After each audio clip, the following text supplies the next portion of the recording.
voyez, dans la marine, quand on accueille un marin, on lui dit pas voilà ce qu'on fait nous. Quand on lui présente une business unit, on lui dit voilà qui tu es pour nous. Voilà qui tu es pour nous.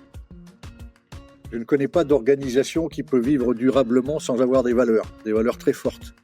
Et il se trouve que dans la marine nationale, on a des valeurs très fortes qui sont séculaires. Donc voilà, on a cette culture d'équipage qui fait que selon les rythmes d'adversité, etc., on a une organisation très fluide qui répond essentiellement à la pression du client, entre guillemets. Le client étant l'ennemi d'en face ou la mer qui se met à être méchante. Bienvenue sur Harmony Inside, le podcast du collectif Be Harmoniste qui met en avant les entreprises qui concilient culture entreprise forte et succès business. Et alors pour faire ça à encore plus grande échelle, Harmony Inside c'est un podcast mais c'est aussi un label qui distingue des entreprises qui sont alignées autour d'une culture forte, d'une stratégie claire et dont les collaborateurs sont engagés.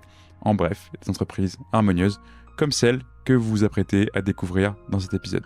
Alors si le label vous intéresse, toutes les infos sont dans la description de l'épisode et d'ici là, bonne écoute. Bonjour Olivier. Bonjour.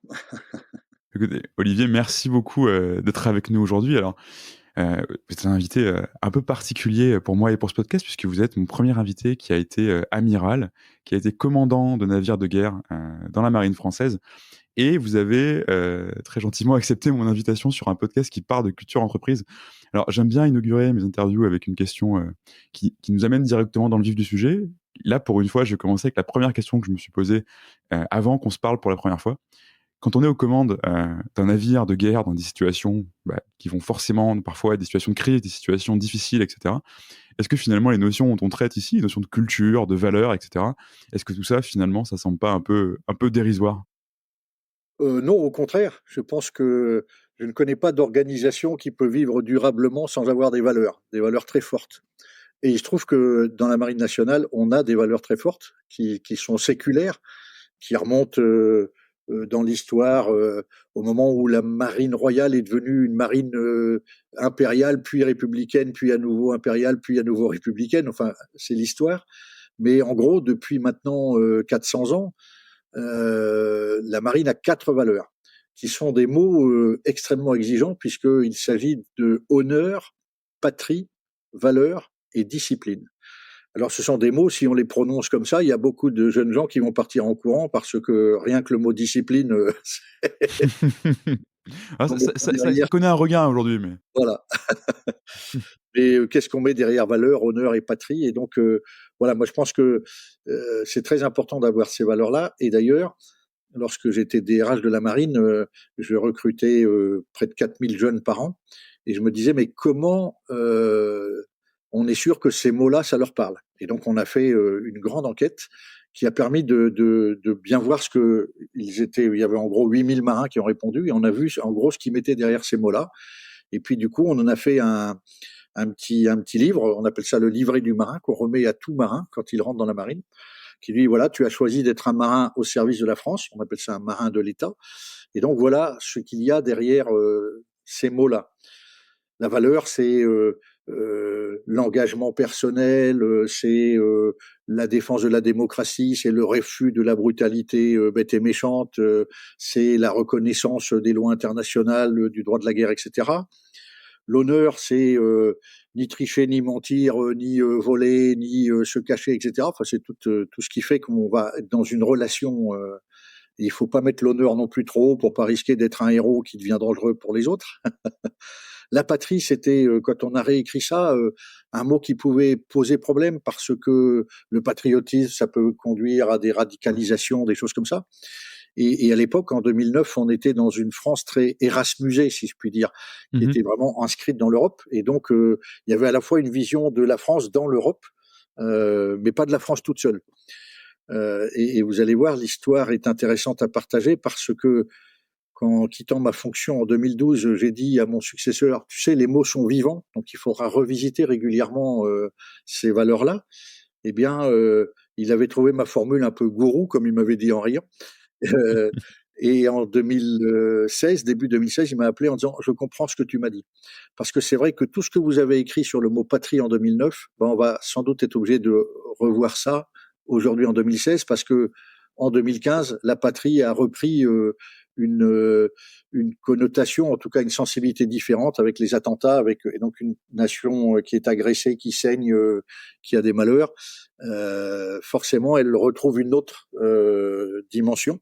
Voilà, et donc ça a été retravaillé depuis. Voilà, puis discipline, on dit la discipline, quand elle est bête et méchante, elle n'a aucun sens. La discipline, c'est la discipline intellectuelle. Ne pas se mentir, être capable d'analyser les choses, ne pas rentrer dans les sujets avec trop d'a priori, garder l'esprit ouvert, c'est la discipline intellectuelle. Puis c'est aussi la discipline du groupe, c'est parce que ensemble on va vivre des choses dangereuses, eh bien on va apprendre à se connaître, à se respecter, à être un équipage. Voilà, et je terminerai en disant en fait, la clé de voûte d'un navire de la Marine nationale, de tous les équipages de la Marine, que ce soit des sous-marins, des bateaux, des flottilles d'avions, d'hélicoptères, des bases navales, on appelle ça l'esprit d'équipage. On est un équipage. On sait qu'aucun de nous ne peut courir le risque de mettre les autres en danger par un comportement trop individualiste ou trop personnel, on va dire. Voilà, et donc, la clé de voûte de l'esprit d'équipage, je la résume, moi, à titre personnel, avec un petit trigramme ARS, ARS. Alors, rien à voir avec les agences régionales de santé de la Covid. Ça signifie autonomie, responsabilité, solidarité. Et derrière ces trois mots, il y a des choses très importantes. Pour demander à quelqu'un d'être autonome et responsable, on lui doit beaucoup de choses. On lui doit de la formation et de l'équipement et de l'encadrement de proximité, du management de proximité. Jeter quelqu'un dans le bain sans lui donner ce triptyque d'accompagnement, c'est irresponsable. C'est même détestable vis-à-vis de la personne. Donc, dès lors qu'on entend beaucoup dans l'entreprise, et on peut faire, vous voyez, beaucoup de parallèles entre un navire de combat et les entreprises, où ces mots-là ont beaucoup de sens, eh bien, quand j'entends dans l'entreprise des gens qui disent « on veut que nos collaborateurs soient autonomes et responsables », je leur dis « ok, vous avez 1000 fois raison, qu'est-ce que vous faites pour ça ?» Et là, les réponses sont souvent un peu fragiles, on va dire. Ça doit Parce venir que tout seul, enfin, voilà, bien sûr. voilà. Beaucoup considèrent que la formation, ça coûte trop cher. Ils oublient que la formation, c'est un investissement et que dans un monde où les compétences évoluent très vite, où il y a de nouvelles compétences qui arrivent, la formation, c'est une clé indispensable. Et puis derrière, s'assurer que les gens ont bien les bons outils pour travailler, c'est un minimum. Et enfin, qu'ils sont bien accompagnés par des gens qui sont là pour être aussi exigeants que bienveillants, aussi qui savent mettre la pression au bon moment, la relâcher au bon moment. Tout ça, c'est un truc clé. Et enfin, c'est le mot solidarité. Chez nous, les marins, on sait que tous les maillons dépendent les uns des autres. C'est une image que j'utilise souvent, un peu comme une chaîne de mouillage. Vous savez, on met l'ancre au fond de la mer, elle s'accroche dans le sable ou les rochers ou la vase, et puis entre cette ancre et puis le bateau, il y a une chaîne. Si un maillon casse, le bateau part à la dérive et va se cracher sur les cailloux, donc c'est pas top. Vaut mieux que chaque maillon compte. Et donc, chaque maillon doit tenir, et donc nous, on rappelle, quand on accueille un marin, on lui dit, voilà, t'es un maillon de la chaîne, et t'es aussi important que les autres. Laquelle d'entre nous peut supporter qu'on lui laisse croire que ce qu'il fait est moins important ou pas important? C'est insupportable. Or, trop souvent, dans nos organisations, on a laissé ce vocabulaire-là. Il a fallu que la Covid nous rappelle combien, par exemple, un agent d'entretien, homme ou femme, qui nettoie les bureaux, c'est très important. Un peu de virus reste et c'est toute l'entreprise qui capote. Et donc, il faut jamais oublier que chaque métier est important et qu'on doit donner à chacun la pleine conscience de l'importance de son rôle. Sinon, ça se passe pas bien. Voilà. Alors on a dit beaucoup de choses et je pense qu'il y a déjà quelques sourcils qui se lèvent par rapport à ce qu'on peut avoir en tête comme image de l'armée ou de la marine, mais pour qu'on comprenne bien d'où ça vient, est-ce que vous pourriez vous présenter pour ceux qui ne vous connaissent pas encore? Oui, bien sûr. Donc, Olivier, 69 ans, bientôt 70, au mois de février prochain. Voilà, et donc, j'ai la grande chance d'être le 5e d'une famille de 7 enfants. Donc, dès mon plus jeune âge, j'ai appris à vivre en communauté, une grande communauté. Voilà, puis j'ai aussi la grande chance depuis près de 50 ans maintenant d'avoir une âme sœur qui s'appelle Sylvie. On est des amis d'enfance, on est tombés amoureux très jeunes.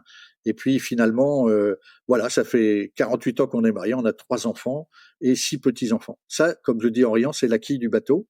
Et puis, derrière ça, toute ma famille a supporté que je sois un marin. Et donc, un marin, ça veut dire absent souvent chez lui. Et donc, j'ai été de chez lui. Et donc, j'ai été marin pendant 38 ans. dont 17 ans passés à la mer. J'ai eu la chance de commander des navires, mais aussi d'être à bord de navires en équipage, en équipe. Et donc, voilà, ça m'a beaucoup appris. Ça m'a appris l'ARS, l'esprit d'équipage, etc. Alors, j'ai été engagé. On dit qu'on est en paix depuis près de 80 ans, mais en fait, moi, j'appartiens à une génération de militaires qui n'a pas cessé d'être en guerre. On a appelé ça des opérations extérieures. Mais quand j'ai 20 ans, en 1950, en 1975, il y a déjà des migrants. Ce sont les malheureux qui quittent la folie des Khmers rouges au Vietnam, etc. Ensuite, c'est le déclenchement de la guerre Iran-Irak avec l'arrivée de l'ayatollah Khomeini et donc des tensions très fortes dans la zone du Golfe arabo-persique. Ensuite, c'est la guerre du Liban, dans laquelle je vais être très engagé au début des années 80. Et déjà à l'époque, ce malheureux pays était à feu et à sang. C'est la naissance du Hezbollah, c'est les tensions dans cette région-là. C'était encore à l'époque la même alliance de l'Iran, des soviétiques, aujourd'hui russes, de la Syrie face à Israël, face voilà. Donc et malheureusement, on n'a toujours pas réglé le problème. Enfin, ça a été toute la période à nouveau Iran-Irak, une partie Yémen-Érythrée, et puis l'Afghanistan. Voilà, et donc après le Yémen et l'Érythrée, avec le blocage du détroit de Bab el-Mandeb, et on s'y retrouve encore aujourd'hui avec les fameux outils qui bloquent le commerce international, parce que ce détroit qui est au sud de la mer Rouge est un nœud clé du commerce mondial. Voilà, et puis au début des années 2000, c'était l'Afghanistan, et je naviguais dans la mer d'Oman, au sud de l'Iran et du Pakistan, pour accompagner toutes les forces qui intervenaient en Afghanistan. Voilà, donc c'est ma génération, elle a connu la guerre en permanence parce que ce sont des vraies guerres avec des gens qui ramassent des bombes, qui ont peur, avec les choses horribles de la guerre. La guerre, c'est le pire échec de l'humanité. On n'a pas réussi à s'entendre, à se parler, et il faut en arriver à utiliser la force. Et certains l'utilisent de façon démesurée. Et hors cadre. Et donc, il faut faire confiance aux instances internationales pour régler ça plus tard. On l'espère, en tout cas. Voilà. Mais pour l'avoir vécu, je peux témoigner que c'est vraiment pas très beau et que on a encore bien des progrès à faire pour apprendre à vivre ensemble. Voilà. Donc, cette vie de marin, elle m'a amené à vivre ça, mais elle m'a aussi amené, ça c'est la partie très opérationnelle sur les bateaux, elle m'a aussi amené à être dans des états-majors, et j'ai eu la chance d'être directeur de la communication de la marine. Il y a un petit clin d'œil dans ce métier-là, c'est que j'ai eu la chance du coup d'accompagner le tournage du 17e James Bond, GoldenEye. Et donc j'apparais dans le film à la 25e minute, je suis acteur dans ce film. Et là encore, ça a été une expérience très intéressante pour moi parce que j'ai passé une semaine à Monaco avec l'équipe de tournage, et j'ai été incroyablement étonné par le fait que plein de choses étaient comparables. Il y a une discipline de l'horaire, de la qualité de l'éclairage des sons, etc., qu'on retrouve dans la discipline professionnelle chez nous. Et donc, il y a eu plein d'échanges entre les marins et les cinéastes qui ont découvert qu'en fait, beaucoup plus de choses les rapprochaient que ne les noyaient. Alors que dans leur tête, ils étaient persuadés qu'ils faisaient des métiers tellement différents qu'ils auraient du mal à se comprendre. Dès les premières heures, ils se sont rendus compte que ils étaient très proches en fait. Et ça, c'est un message que j'aime bien partager, c'est que toute organisation, parce que elle est une aventure humaine, des hommes, des femmes qui viennent travailler tous les jours dans cette organisation, eh bien, c'est le facteur humain qui fait toujours la différence. Voilà. Et donc cette vie de marin, elle m'a appelé à me porter plein de choses. Ensuite, j'ai été conseiller du ministre de l'Outre-mer, donc j'ai eu l'occasion de bien connaître tous nos territoires d'outre-mer, qui sont des lieux à la fois magnifiques, pleins d'enjeux, aussi bien stratégiques, économiques que sociaux. Donc, quelle chance on a d'avoir hérité en tant que Français de tous ces territoires qui nous permettent d'être dans toutes les instances internationales et donc de jouer un rôle dans le Pacifique, dans l'océan Indien, dans l'Atlantique, voilà, partout dans le monde. Et c'est très important, même si on s'en rend pas compte au quotidien. Voilà. Et puis j'ai eu le grand honneur d'être le DRH des marins et donc de gérer à peu près 56 000 emplois à l'époque, de recruter des jeunes gens certains en difficulté à l'école et qu'on prenait à l'école des Mousses et qui font des très beaux parcours, et puis d'autres qui réussissent le concours de l'école navale. Voilà. Et cette expérience de 38 ans, aujourd'hui, je la partage en étant conférencier, auteur, consultant auprès d'entreprises qui sont de plus en plus nombreuses à regarder comment ça se passe dans le monde militaire. Et donc, s'il y a une quinzaine, une vingtaine d'années, on était regardés comme des gens tellement différents qu'on n'avait pas de choses à partager. Aujourd'hui, eh ben on voit bien que de plus en plus de points communs sont partageables. Voilà. Et puis, il se trouve qu'en 2012, et je terminerai par là, j'ai eu la grande chance d'être élu DRH de l'année. C'est le cadre emploi Figaro qui organise ce concours avec un cabinet qui s'appelle Hudson. Et donc voilà, c'est chaque année, il y a une personne qui est élue DRH de l'année. Et en 2012, j'ai eu cette chance-là. Et c'était la première fois que c'était un militaire. Donc ça a semé pas mal d'interrogations. C'est sûr. Pas mal d'interrogations. Et tout ce que je viens de raconter a permis de faire comprendre que finalement, il n'y a aucune raison de croire qu'il faut qu'on se regarde si différents les uns des autres. Voilà. Et justement, je vais rebondir là-dessus parce que vous parliez d'autonomie, responsabilité, solidarité sur un bateau, de l'esprit d'équipage.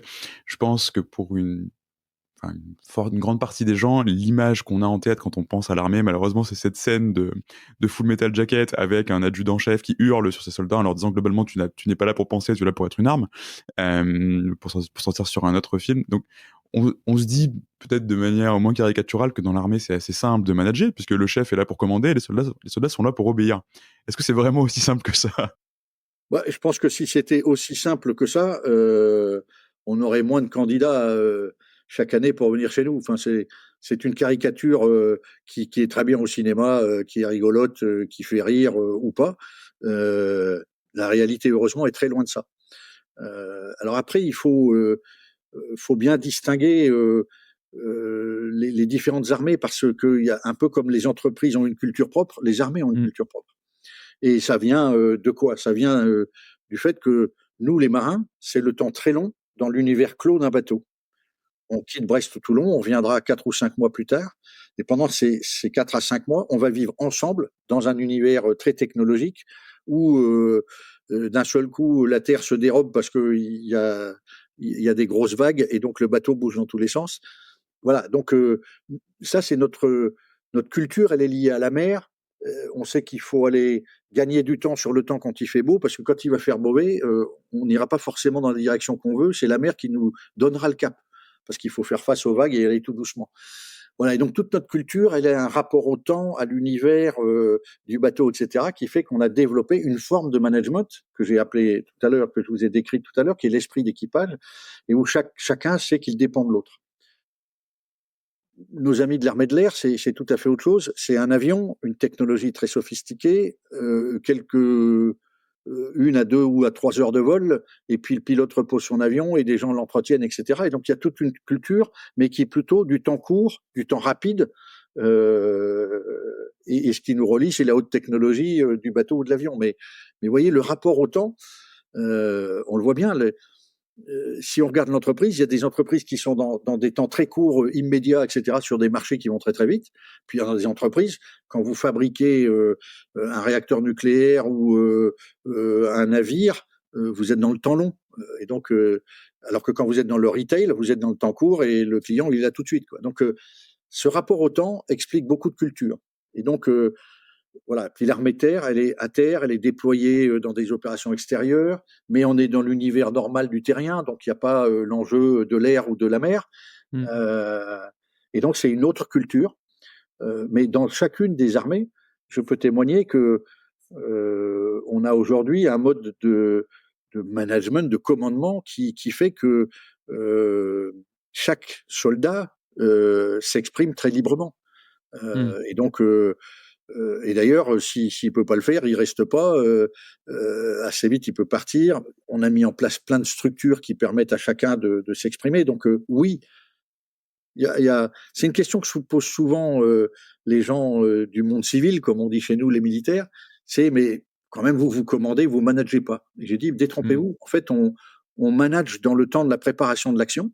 C'est-à-dire qu'on fait du team building, comme on dit en bon français, on forme une équipe, on apprend les gens à se connaître, à travailler ensemble, à répéter des gestes qui vont engager leur survie, leur vie en tout cas. Et puis vient le temps de l'action. Et effectivement, quand vous êtes dans le temps de l'action, vous avez des gens en face qui peuvent à tout moment vous tirer un missile, une bombe, un obus, que sais-je. Là, il est plus temps de trop rêver, quoi. Faut qu'il y ait des gestes très précis où chacun a un rôle à tenir. Et là, effectivement, on commande. Et comme je dis, on commande dans l'action, on manage dans la préparation. Vous regardez l'entreprise, il y a quand même des chefs partout dans l'entreprise. Hein. Un chef de rayon, il commande. Hein. On me dit pas, voilà, parce qu'il faut que le rayon soit prêt à telle heure, etc. Quand vous allez voir comment ça se passe dans beaucoup d'endroits, que ce soit une usine de fabrication ou un hôpital ou une grande surface de vente, vous avez des choses à faire avec des gens qui ont des rôles à tenir, et il y a des chefs partout, hein, qui disent ce qu'il y a à faire, machin, qui imposent des horaires, qui imposent des façons de faire, parce que sinon ça marcherait pas. Donc la seule façon, c'est comment tout ça se pratique, et sans provoquer personne. J'ai tendance à dire aujourd'hui, après une douzaine d'années d'observation de l'entreprise, puisque j'ai quitté la marine fin 2012, donc ça fait 12 ans maintenant que je suis dans le monde de l'entreprise et que j'en ai rencontré et accompagné beaucoup. Une hiérarchie non dite, c'est le pire. Ou au moins la hiérarchie, elle est claire. On sait qui est qui et pourquoi. Et c'est basé sur des choses très précises, de compétences, de temps, etc. C'est pas toujours le cas, mais s'il faut jamais généraliser, il y a plein d'endroits où ça se passe très bien, il y a plein d'entreprises où tout ça est clair. Mais à bien regarder, ce qui est dangereux, c'est de laisser croire qu'il n'y a pas de hiérarchie. C'est faux. Mais une hiérarchie non dite, c'est très très dangereux. Il vaut mieux qu'elle Oui. soit bien affichée et qu'on sache qui est qui. Et justement, je reprends ce que vous disiez sur ce côté, on part sur un bateau, enfin, des fois c'est une centaine de personnes, des fois ça va jusqu'à 1000 personnes, si je dis pas de bêtises. Enfin, au final, je vois ça, je vois aussi des métiers très différents, parce que j'imagine que, enfin, je connais pas tous les métiers sur un bateau, mais vous avez des métiers très techniques, je pense aux experts en sonar, etc., etc. Vous avez des métiers qui sont probablement moins. Je vois ça, on part en mer pendant 4, 5, 6 mois ensemble, on a un collectif qui va devoir vivre ensemble à temps plein, et à côté, je vois des organisations plus classiques comme des entreprises où c'est difficile de faire travailler ensemble la technologie, les commerciaux et le marketing. Comment est-ce qu'on fait pour non seulement constituer un collectif comme ça, le faire tenir et le faire performer, notamment dans une situation où, vous l'avez dit, il n'est plus trop temps de se poser des questions? Je pense que ce qui nous distingue, parce qu'il y a une chose qui nous distingue, nous les marins, surtout du reste du monde de l'entreprise au sens large et des autres organisations, c'est que on est tous dans la même histoire. La tête et les jambes sont au même endroit. Le commandant du bateau, qui va commander un équipage de 200 jusqu'à 1000 marins sur le porte-avions, il vit la même aventure que le plus jeune des matelots du bord. Quand la mer est déchaînée, il a mal au cœur comme l'autre, hein. Quand on se fait tirer dessus, il se fait tirer dessus comme l'autre. Il n'est pas là-bas, je sais pas combien de étage d'une tour du siège social à des distances lointaines. Il est dans la même aventure. Ça, c'est un premier élément. Dans un même rythme, dans un même environnement. Et donc, ça simplifie. Et puis surtout, 24 heures sur 24. Le bateau, il tourne 24 heures sur 24. Nous, les marins, on a un vocabulaire à nous. On dit un bateau, ça tourne au régime du quart par tiers. Ce sont les 3/8 de l'entreprise. Donc, on a 3 équipes. Dans chaque équipe, il y a l'ensemble des compétences nécessaires. Un radariste, un sonariste, un transmetteur, un mécanicien, un électricien, un mécano d'hélicoptère, un pilote qui va pouvoir décoller vite avec l'hélicoptère, un missilier, un canonnier, un cuisinier, un boulanger. Enfin, tout ça, voilà, il y a une cinquantaine de métiers qui se conjuguent les uns les autres. Tout ça est très, très bien organisé. Et pour tenir longtemps, puisqu'on peut faire jusqu'à 30, 40 jours de mer avant d'arriver en escale pour refaire les pleins, un peu de vivre frais et repartir, eh bien, pendant ces 3 à 4 semaines à la mer, parfois un peu plus, le bateau, il tourne 24 heures sur 24, de jour comme de nuit, au régime du quart par tiers. Donc, pour éviter de faire toujours la même chose à la même heure, parce qu'on se méfie beaucoup de la routine chez les marins, on sait qu'elle peut vite devenir dangereuse parce qu'elle fait baisser la tension en matière de sécurité globalement. Et donc, on a découpé la journée pour que les jours qui se suivent, on fasse pas le quart à la même heure. Donc 04, 4, 8, 8, 12, les 3 équipes sont chacune passées 4 heures. Et l'après-midi, on a fait 12, 15, 15, 18, 18, 20. Les 3 équipes sont parties, mais une n'a fait que 2 heures. Et donc, le quart de 20-24, le dernier de la journée, fait qu'on bascule comme ça d'un jour sur l'autre. Et on ne fait pas toujours, par exemple, le 0 à 4, le quart de minuit à 4 heures, qui a une connotation très particulière. C'est le milieu de la nuit.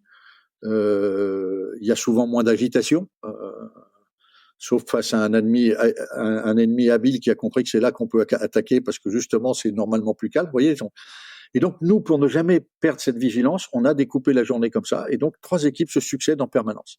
Et ça dure comme ça des jours et des jours entiers.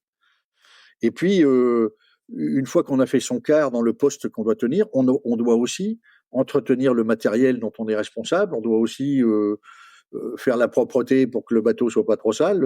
Et donc, chacun est responsable d'une zone, etc. Donc, le marin, il a comme ça toute une série de tâches. Et puis, si le bateau est en danger, on devient pompier ou brancardier. Si on est au poste de combat, tout le monde se met derrière une arme. Donc voilà, on a cette culture d'équipage qui fait que selon les rythmes d'adversité, etc., on a une organisation très fluide qui répond essentiellement à la pression du client, entre guillemets. Le client étant l'ennemi d'en face ou la mère qui se met à être méchante. Vous voyez les parallèles. C'est des clients qui pardonnent pas ça. Ben voilà, d'accord. Et donc, cette capacité, cette agilité à jouer avec le temps, à passer du quart par tiers par moment au quart bordé où chaque équipe va faire 6 heures, mais on sait à ce moment-là qu'au bout de 8-10 jours, les gens vont être fatigués et potentiellement faire des sottises, voire se blesser. Le poste de combat ou de sécurité, ça dure 72 heures et puis après tout le monde est lessivé. Hein, c'est un peu comme les. Et donc il faut faire des relèves, il faut réfléchir à ça, voilà. Et donc toute cette gestion du temps en fonction du contexte, vous la ramenez à l'entreprise et vous voyez que vous retrouvez ces mêmes facettes, avec une différence, c'est que nous c'est 24 heures sur 24 des jours entiers. En entreprise, on y arrive le matin, on en parle le soir. Parfois, on reste un peu plus longtemps, mais globalement. Et donc il y a un autre monde que le monde du bateau. Il y a on retrouve sa famille, ses amis. Il y a un télescopage vie perso, vie pro permanent. Alors que nous, une fois qu'on est dans la vie pro, la vie perso, elle est loin. Même si aujourd'hui, les marins peuvent chaque jour avoir une relation par les réseaux Internet. Voilà, Skype permet de parler à sa famille tous les jours. Je dis souvent, moi, quand je suis rentré au milieu des années 70 dans la marine et jusqu'à la fin des années 90, donc pratiquement tout le temps où j'ai navigué, une fois qu'on était en mer, on était coupé du monde. On n'avait pas de contact avec nos familles. On les retrouvait 30 jours plus tard, pendant une escale, on trouvait un téléphone pour téléphoner. On avait écrit des lettres qui arrivaient avec parfois des décalages de 15 à 20 jours. Aujourd'hui, et tant mieux, chaque marin peut avoir des nouvelles quotidiennes. Avec un souci, c'est que quand votre compagne ou votre compagnon qui est resté à terre pendant que vous naviguez vous dit qu'il y a un problème avec la bagnole ou que le petit a fait une varicelle, etc., vous êtes à 10 000 km de là, à bord du bateau, où vous n'y pouvez rien, quoi. Et à l'inverse, ça peut vous perturber l'esprit par rapport à la concentration dont vous avez besoin pour les opérations militaires qui peuvent être sensibles. Voilà, mais aujourd'hui, ça se gère très bien. Les marins ont appris à bien gérer ça et on a même à un moment, il y a une dizaine d'années, mis en place une petite formation où on réunissait les familles des marins qui voulaient bien venir. On leur disait, voilà, le marin, il va partir, hein, c'est maman ou papa dans la famille, hein, c'est un homme ou une femme qui va partir pendant plusieurs mois. Donc, vous allez vous retrouver seul avec une vie voilà, qui avec les joies et les peines de la vie quotidienne. Et donc, souvenez-vous toujours que vous n'êtes pas, quand vous allez vous parler, vous n'êtes pas dans le même contexte, le même timing. Parfois, il y a même un décalage horaire important. Quand pour vous, il est le soir, pour l'autre, c'est déjà le lendemain matin, ou l'inverse. Et donc, voilà, c'est tout ça qu'on a mis, on a appelé l'attention des gens sur le fait que quand on parle à quelqu'un qui n'est pas dans la même aventure, il faut essayer de faire l'effort de dire, mais qu'est-ce qui se passe pour lui en ce moment ou pour elle, et comment je fais attention de ne pas lui rajouter sur la tête des problèmes qu'il ne pourra pas résoudre. Voilà, donc ça a été intéressant d'accompagner cette modernité-là. Oui, j'imagine bien.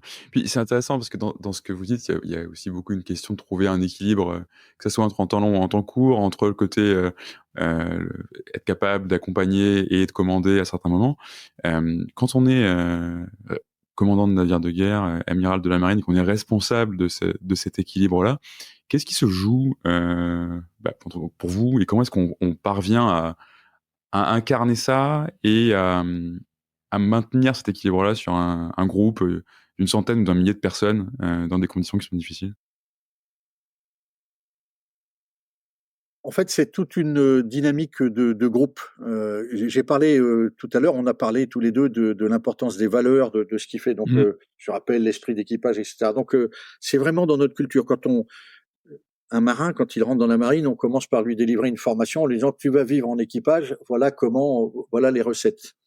Et tu seras amené à être privé de ta famille pendant des mois, à être confronté à des situations très difficiles où tu verras des migrants qu'il faut essayer de sauver et qui euh, on leur dit de pas se jeter à l'eau, malheureusement ils le font, puis ils se noient et on n'y peut rien. On en sauve le plus grand nombre là. Tu verras des pirates te tirer dessus, tu vas naviguer dans des zones de danger, missiles, torpilles, etc. Bon bref, tu auras évacué des milliers de personnes parce que ça pète de partout dans la ville et on essaie Mmh. de les évacuer vivants. Je l'ai fait 2 fois à Beyrouth, une fois à Aden dans ma vie, donc c'est pas des scénarios de cinéma, c'est une Ouais, bien sûr. réalité qui hélas perdure encore et parce que les guerres continuent et voilà, c'est l'humanité qui est ainsi faite. Et donc autour de ça, le on dit souvent, nous, le commandant du navire, il se met au service de l'équipage. Il est avec l'équipage, il est au service. Et donc, il a cette capacité. Alors, d'abord, il n'est pas tout seul. Un bateau, c'est dirigé par 5 personnes.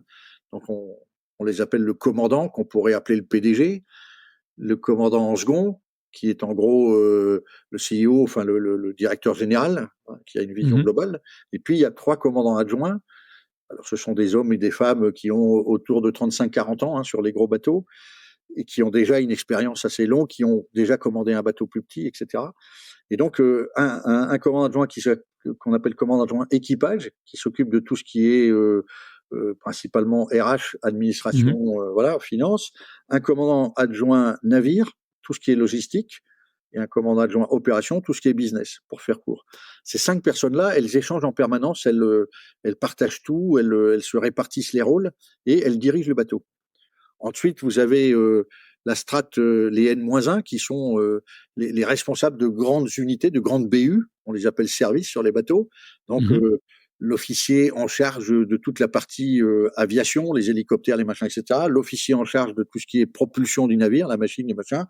L'officier en charge de tout ce qui est production d'électricité, au gaz, électricité à tous les étages.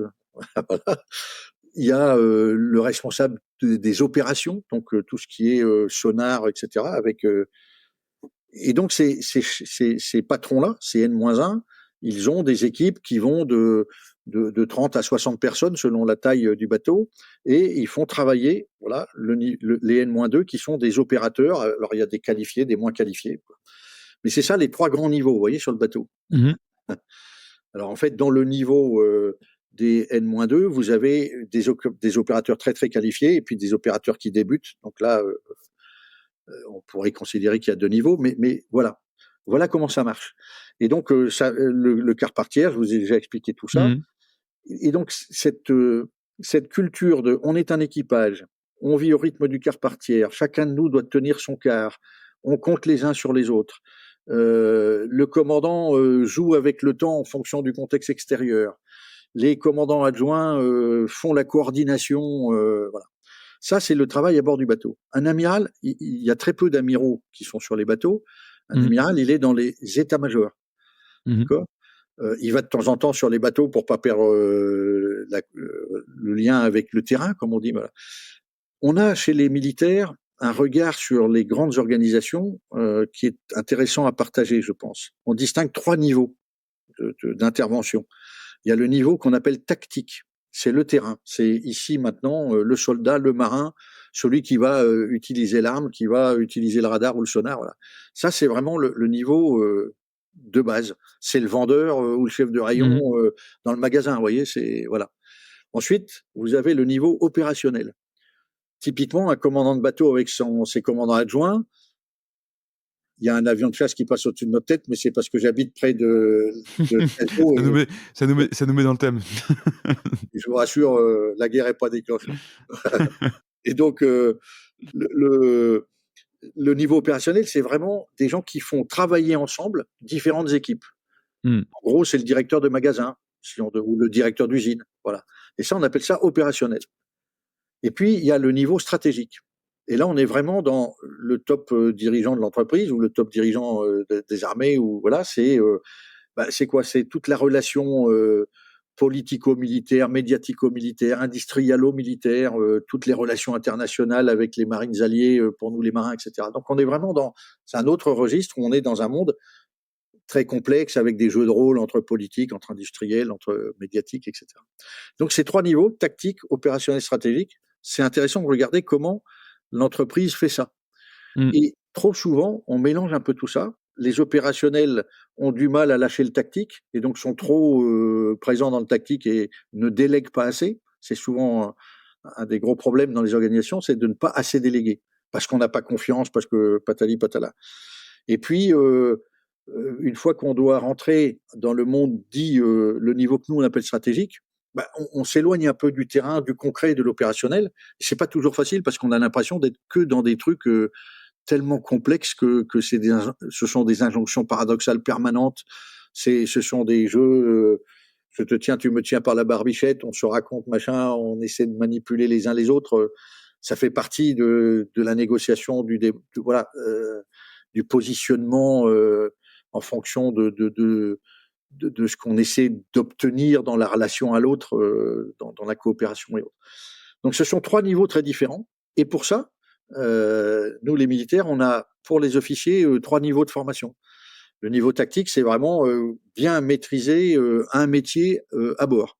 Pour vous retrouver chef du service missile-artillerie, c'était mon cas. Donc, quand j'ai 25 ans, je suis chef du service missile-artillerie sur un bateau, et donc je fais tourner une équipe de 30 à 40 personnes, dont le métier, c'est de faire marcher les missiles et les canons du bateau. Voilà. De sorte que quand on va se ramasser un missile, l'antimissile va fonctionner, sinon on a mal fait le boulot, on n'est plus là pour le raconter. Voilà. Ensuite, on passe au stade de commande bateau, et donc on a un stage de commandant, et on vous apprend à faire travailler ensemble des équipes. On n'est plus chef d'une petite BU, on est responsable du bateau. Pour passer au niveau opérationnel où on va devoir gérer des très gros bateaux, des choses plus complexes, on fait l'école de guerre. Et ça nous prépare ensuite à aller dans les états-majors.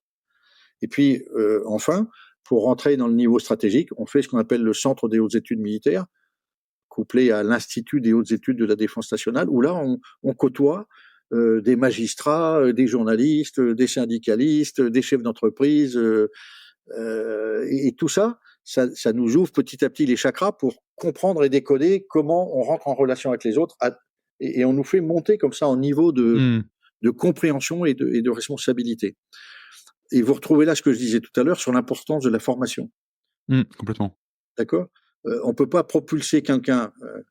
Un amiral, c'est quelqu'un qui va aller rencontrer à Washington quelqu'un au Pentagone pour négocier la façon dont on va se mettre d'accord pour gérer une zone maritime, faire coopérer nos marines, etc., etc. Donc, vous voyez bien que vous êtes dans un niveau qui, c'est pas le commandant du bateau qui lui a une très grosse responsabilité. Mais voilà, c'est de la même façon dans l'entreprise. Un dirigeant qui doit aller négocier les futurs contrats, voir qui il va trouver comme partenaire pour développer l'entreprise, c'est pas le même métier que le directeur d'usine ou de magasin qui fait partie de l'entreprise. Chacun doit avoir son rôle bien clairement défini. Et ce qui est intéressant, je trouve, dans notre modèle dans les armées, c'est qu'on arrive à faire comme ça évoluer des gens d'un poste tactique jusqu'à un poste stratégique. Il y a des gens qui n'en sont pas capables, et à ce moment-là, on leur propose autre chose, on les met dans des rôles d'expertise. L'école de guerre, pour eux, c'est un no-go parce que ils sont tellement passionnés par le terrain, le faire, qu'ils ont beaucoup de mal à rentrer dans des trucs où on est un peu moins dans le faire. Voilà, et dans ce cas-là, il faut accompagner les gens pour pas les mettre dans des situations improbables où ils sont pas dans le bon costume. Alors là encore, souvent, dans beaucoup d'organisations, on dit tiens, comme tu es une bonne personne, on va faire de toi un manager. C'est pas une récompense de donner à quelqu'un. Non, le management n'est pas une promotion, effectivement. C'est bien plus subtil que ça. Et ça se prépare. Voilà. Ça se ferait Et pas, ça vous avez s'accompagne, sûrement comme etc. moi plein d'exemples où on propulse des gens managers d'entreprise et ça le fait pas, quoi. Exactement. Et puis, là, justement, vous parlez de ces trois niveaux-là. Il y a aussi une problématique qu'on voit dans beaucoup d'entreprises. Typiquement, quand on travaille dans un magasin, on n'a parfois pas forcément un lien très fort avec, d'un, les autres magasins, de deux, le groupe, le siège, etc. Donc là, on a beaucoup parlé de cet esprit d'équipage qui est très fort sur les bateaux, etc. Mais comment est-ce que on fait dans la marine pour créer un sentiment d'appartenance, pas seulement à un équipage et à un bateau, mais à la marine et à enfin, à l'ensemble de cette communauté de marins qui dépasse bien, enfin, le cadre d'un seul bateau sur lequel on peut sûrement rester pendant des années sans forcément savoir ce qui se passe ailleurs. Alors, en fait, on le fait dès le départ, dès la formation initiale, hein. Je vous ai parlé du livret du Oui. marin. On dit: «Tu deviens un marin de l'État.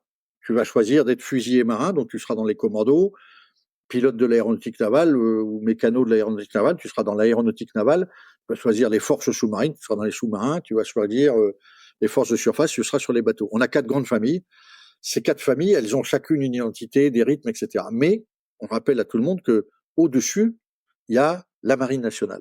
Ces 4 valeurs et le fait qu'on est, au service de quelque chose qui est bien plus grand que nous, qui s'appelle la défense de la liberté, de la paix, de la démocratie, partout dans le monde où elle est menacée, parce qu'on croit que ces valeurs-là méritent, d'être défendues.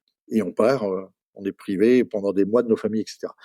Donc, dès la formation initiale, on met ça, que ce soit à l'école navale pour les officiers, à l'école de Mestrance pour ce qu'on appelle chez nous les officiers mariniers, en gros les sous-officiers, c'est l'équivalent, et puis à l'école des matelots ou à l'école des mouches pour les jeunes gens qui rentrent à ce niveau-là. Dès le départ, on leur dit, vous êtes d'abord et avant tout des marins. Et la Marine nationale, c'est ça, voilà son histoire. Donc ils ont toute une formation sur la Marine nationale, ça vient d'où, elle est née comment, à quoi elle sert, qu'est-ce qu'elle fait, quelle est son histoire, etc., etc. Ensuite, régulièrement dans les formations, on rappelle que c'est d'abord le métier de marin. Mais ensuite, on se spécialise dans un des métiers techniques de la marine. Et ça marche bien. L'esprit d'équipage, vous le retrouvez chez les commandos marines, vous les retrouvez chez les sous-mariniers, dans le monde de l'aéronautique. Et un marin, c'est pratiquement 20 jours de formation par an.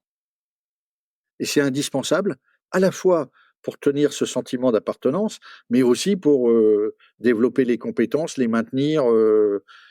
Voilà. Et donc, c'est par la formation, ensuite, il y a bien sûr tout ce qui est rituel. Mm. Et donc, c'est les rendez-vous réguliers.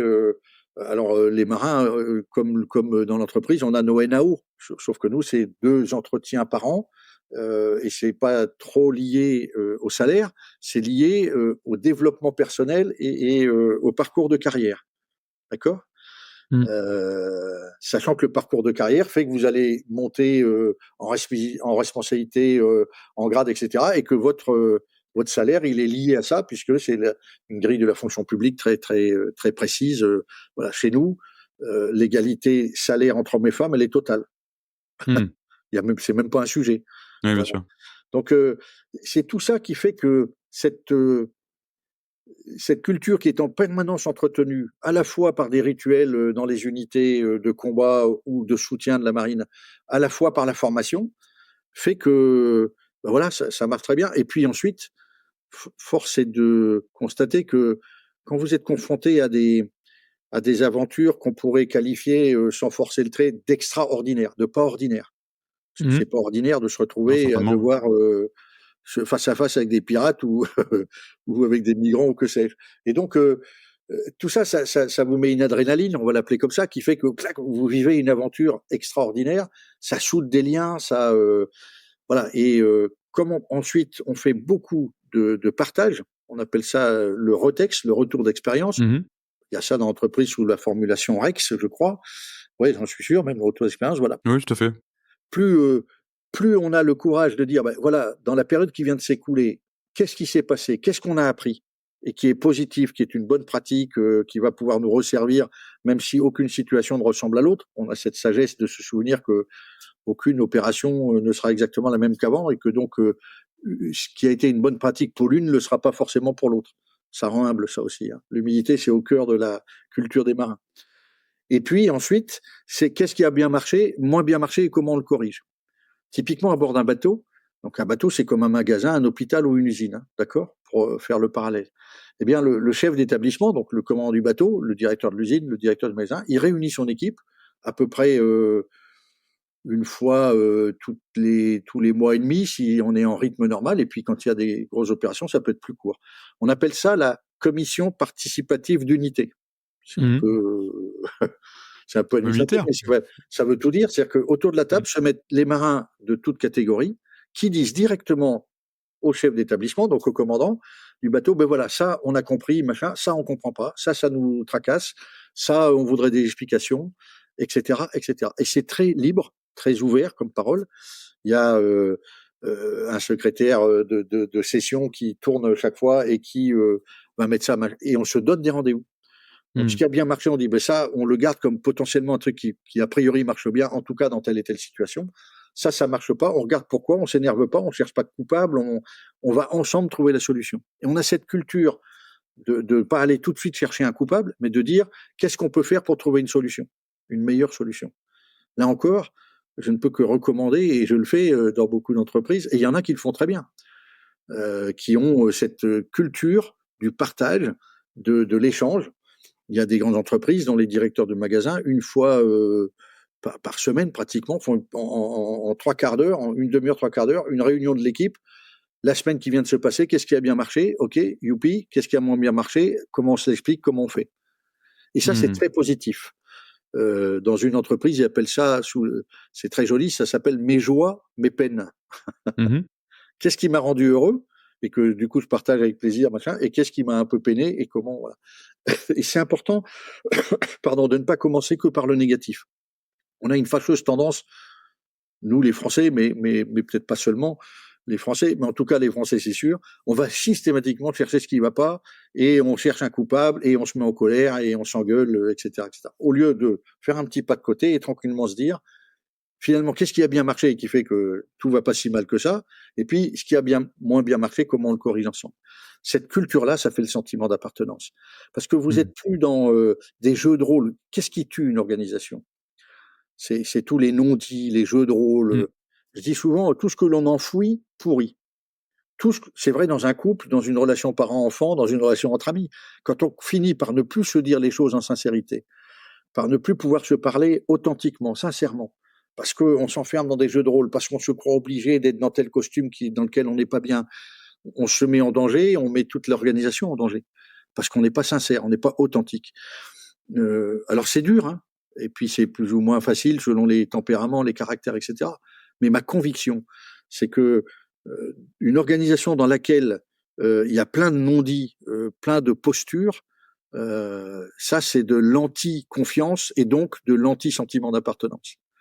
Chacun Complètement. se met dans sa petite bulle et puis fait le service minimum ou se planque. Voilà. Alors heureusement c'est pas la majorité, hein, mais on sait bien. Enfin les mots MAUX, on les connaît.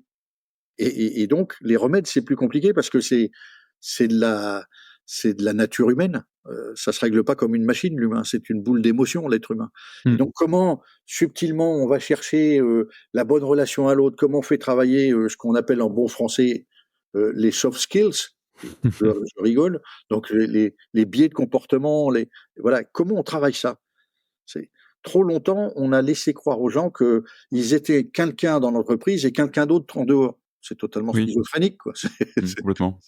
C'est- c'est- Les problèmes devraient rester à la porte, la vie D'accord? pro, la vie Les perso, tout problèmes ça, de la bien sûr. salle, mais c'est même pas en rêve, quoi. Parce que Mmh mh. quand on arrive au boulot le matin avec plein de bobos à la tête, parce qu'il y a plein d'embarras de l'autre côté, côté pro, côté perso, on va pas forcément, ça a un impact sur notre comportement. Donc Mmh. tout ce que l'on fait en tant qu'employeur pour faire en sorte que il y a un minimum de bobos la tête à l'arrivée au métier parce qu'on facilite le plus possible les transports, la garde des jeunes enfants et des choses comme ça. Euh, et ben plus on limite le risque d'avoir des gens qui sont tellement perturbés qu'ils ne seront pas dans le boulot, quoi.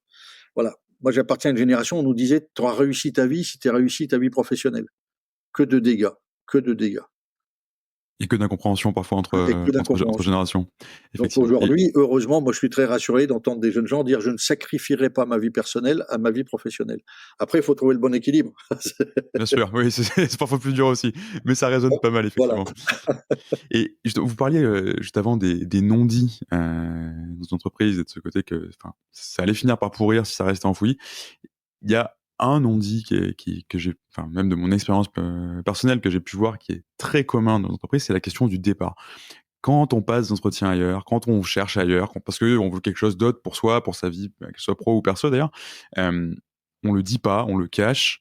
Et le moment où on annonce son départ, c'est une trahison, voire c'est vécu comme une désertion pour beaucoup.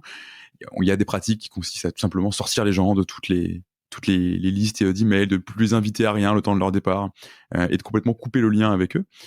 Ce côté du départ dans la marine, où je crois que c'est des carrières qui sont entre guillemets amenées aussi à se terminer peut-être un peu plus tôt ou à être poursuivies pour certains dans le privé. Comment est-ce qu'on l'aborde? Est-ce que c'est quelque chose qui est géré de face, ou est-ce que à l'inverse c'est comme dans d'autres entreprises plus classiques, la désertion? Non, non, non. Nous, on considère que le turnover, c'est sain. Euh, la marine, elle recrute tous les ans 5000 personnes et elle en fait sortir 5000 sur un volume global de 40 000 à la louche. D'accord? Donc, vous voyez, ça fait un Mmh. gros taux d'entrée-sortie. Effectivement. La durée de moyenne de service d'un marin dans la marine, c'est entre 10 et 15 ans. Vous y rentrez à 18-20 ans, vous en sortez Mmh. vers 30-35 ans. Mmh. Pourquoi? Avec une vie professionnelle qui est encore finalement devant vous. Voilà. Mais pendant ces années-là, la marine, elle se moque pas de vous. Et c'est pour ça que sa marque employeur est forte, c'est que quand les gens se disent si tu vas dans la marine, qu'est-ce qui va se passer? Tu vas avoir des formations qui sont soit validées par de la validation des acquis de l'expérience, de la VAE, soit validées par le fait que les formations sont inscrites dans le registre national des certifications professionnelles, le fameux RNCP. Donc, et tu vas être beaucoup formé, et donc quand tu partiras, tu auras un niveau de formation et un niveau d'expérience, d'expertise très élevé dans un domaine particulier. La preuve que ça marche, c'est que pratiquement 80, un peu moins, les 85% des marins qui quittent la marine, ils ont déjà un emploi en partant. Ils sont Mmh. attendus sur le marché du travail à l'extérieur parce que ce sont des gens qui ont des compétences, un savoir-être. Voilà, il y a tout un. Et donc, j'étais même, moi, comme DRH, obligé de négocier avec certaines entreprises pour pas qu'elles me piquent mes talents. Voilà, typiquement, Mmh. avec EDF, les compétences nucléaires, ça court pas les rues. La Marine nationale, c'est le deuxième opérateur nucléaire en France, parce qu'elle a des réacteurs sur les sous-marins, les Mmh. avions, etc. Et donc, former un maître de centrale nucléaire, ça prend du temps et c'est une très haute valeur ajoutée, Mmh. un personnage comme ça. Donc, à l'époque, la DRH d'EDF, qui avait beaucoup de mal à recruter, bah, elle venait rencontrer les marins et elle leur faisait miroiter des salaires plus hauts et puis moins d'absence de la maison. Et donc, voilà. Donc, on s'est mis d'accord en disant on a mutuellement intérêt, toi et moi, à signer un accord.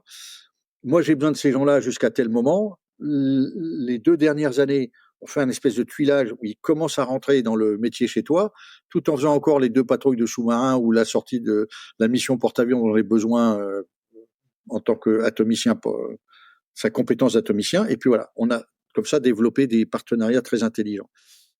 Nous, le turnover, on le juge indispensable. Ensuite, comme je disais, vous rentrez à 18-20 ans, vous partez à 35 ans. Pourquoi? Parce que à ce moment-là, dans de nombreux cas, vous rentrez dans la parentalité. Et donc la Mmh. conjugaison pro-perso, l'absence 4 à 5 mois par an de la famille, c'est moins facile à gérer. C'est plus facile quand on est un peu libre, j'allais dire. Hein, il n'y a pas d'enfants, il n'y a pas de conjoint ou de conjointe, il n'y a pas ces contraintes-là. Et donc c'est assez simple. Enfin, on n'a pas peur de dire dans la marine, sur les bateaux, il vaut mieux avoir des gens jeunes, parce que le bateau, physiquement, c'est très fatigant, très exigeant. Il faut être capable de descendre à toute vitesse une échelle verticale sur 3 ou 4 ponts pour aller dépanner un truc en bas. Il faut être capable de supporter plusieurs jours de très gros temps où le bateau part dans tous les sens. Il faut être capable de soutenir le stress du Mmh. combat, etc. Donc c'est exigeant physiquement. La moyenne d'âge des bateaux, c'est 30 ans. À bord des bateaux, c'est 30 ans. Vous voyez, voilà, donc nous, on garantit aux marins, tu rentres, tu vas faire un parcours professionnel très valorisé en matière de formation, de compétences, machin, et on n'aura aucun problème à te laisser partir, voire même on te fera bien partir. parce que on sait que si tu pars bien, tu seras le meilleur ambassadeur pour nous. C'est toi qui diras à tes copains et autour de toi, n'aie pas peur d'aller passer quelques années dans la marine, ils vont pas se moquer de toi. Et c'est exactement ce qui se passe. On a en gros entre 12 et 15 000 candidats pour 5 000 postes offerts. Alors ça dépend des métiers, il y a des métiers plus prisés que d'autres, etc. Mais voilà, parce que le bouche à oreille sur la marque employeur, la marine, ce sont des beaux métiers. En plus, on a développé une capacité de recruter via les réseaux sociaux, etc. Il y a déjà presque 20 ans qu'on a modernisé tout notre système de recrutement au moment de la professionnalisation où on savait qu'on allait avoir besoin de compétences et qu'on pouvait plus compter sur les compétences des jeunes appelés qu'on avait, qui représentaient 20% des ETP de la marine au début des années 90, et puis d'un seul coup, moins 20%. Donc voilà, il faut bien aller chercher les bons talents et les trouver. Voilà. Et donc on a développé, à partir du milieu des années 90, toutes ces très bonnes pratiques d'accompagnement RH qui font que la marine est souvent citée en exemple. Et donc, pour rester sur votre question, le turnover pour nous, c'est sain. Et si je tire le fil avec vous, rien n'est plus dangereux qu'une entreprise, une organisation au sens large, où finalement ça vieillit, ça a du mal à s'adapter, ça rentre pas régulièrement du sang neuf qui amène une autre façon de regarder, qui dérange un peu. Quand on n'est pas dérangé dans la vie, on s'installe et c'est dangereux.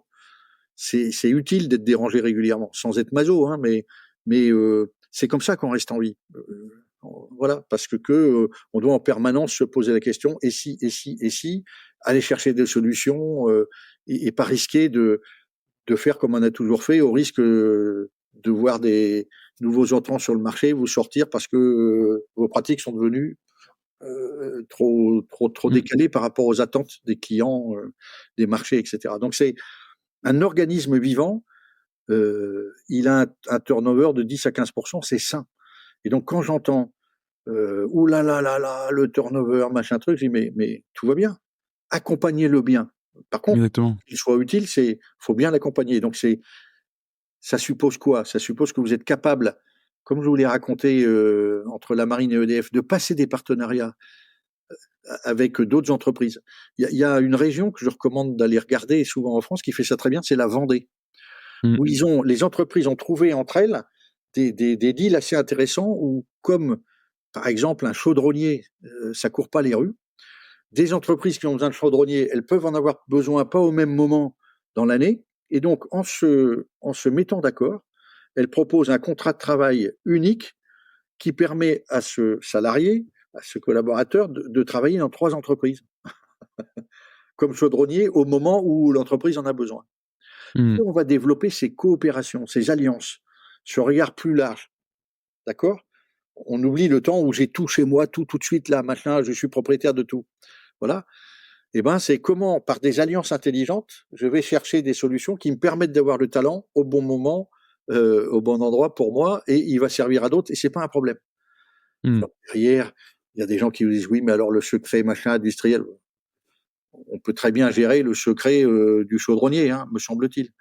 Et voilà. Donc, oui, c'est toute cette façon nouvelle de regarder le monde où on est bien dans un monde de coopération, d'alliance, qui permet de s'en tirer. Et contre toute attente, la marine, les armées, elles font ça depuis maintenant très très longtemps. Voilà, avec plus ou moins de succès quand c'est européen, à la tournée internationale, parce qu'il y a des jeux de rôle, mais on est obligé de coopérer. Justement, maintenant qu'on arrive à la fin de cet épisode et vous nous avez partagé beaucoup d'exemples, mais finalement, pour continuer de faire ce lien entre les pratiques de la marine et les pratiques de l'entreprise, est-ce que pour vous, il y a une pratique RH que vous avez pu voir ou mettre en place quand vous étiez DRH de la marine qui gagnerait à être adoptée ou qui gagnerait à inspirer le monde de l'entreprise? Ouais, je pense qu'on vient d'en parler. Bon, il y a tout ce qui est autour de ce qu'on appelle le care, prendre soin, etc. Donc, tout ce qu'on fait pour faciliter la vie des collaborateurs. Mais il y a beaucoup d'entreprises aujourd'hui qui sont engagées là-dedans parce que le mouvement Bicorp, avec ses limites, ses intérêts et ses limites, hein, comme toujours. Mais voilà, je pense qu'il y a vraiment aujourd'hui plein de choses. Nous, on a commencé très tôt à faire ça. On était un peu pionniers. Aujourd'hui, c'est bien répandu. Non, je pense que Aujourd'hui, la vraie question pour l'ensemble des organisations, quelles qu'elles soient, entreprises, administrations et autres, c'est l'employabilité. Maintenir les gens dans une dynamique de rester employable, parce que c'est leur dignité personnelle, parce que tout individu a naturellement envie de se développer, de grandir. Alors après, il y a des gens qui veulent aller plus ou moins vite, il y a des gens qui peuvent choisir pour plein de raisons personnelles liées à des contraintes familiales, voilà. Mais globalement, tout ce que l'on peut faire pour développer une carrière dynamique, pour développer un parcours professionnel dynamique, c'est essentiel. Et là, il y a encore beaucoup de travail à faire. Ce que je viens de raconter sur comment nous le faisons dans la marine, y compris en faisant partir, pour parfois voir les gens revenir.